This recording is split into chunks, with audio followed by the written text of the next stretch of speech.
My analysis basically is that, like, if you think about mechanically what's happening with a startup needs to basically get into a loop in which it's accruing more and more resources as it goes, and those resources are qualified executives, technical employees, future downstream financing, positive brand momentum, public perception, customers, revenue, throw weight in the government, all of these resources that you need to be able to succeed as a business, and so there's a snowball rolling down the hill phenomenon, which is you're either a snowball rolling down the hill, picking up resources as you go, gaining size and scale and scope and power as you go, or you're not. And you're kind of stuck at the top of the hill as a snowflake and you're just not going anywhere.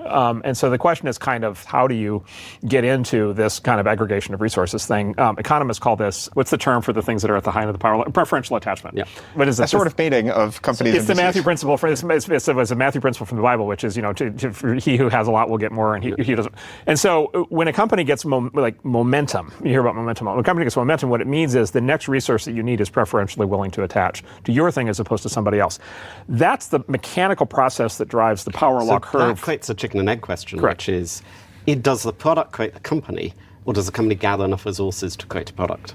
Yeah, so that's part of it. But again, to create the product, it's not just like it's often not just a process of it's also like, okay, you got to create the engineers, right? And then you got to actually field the product. And give an example, you got to have top end security engineers.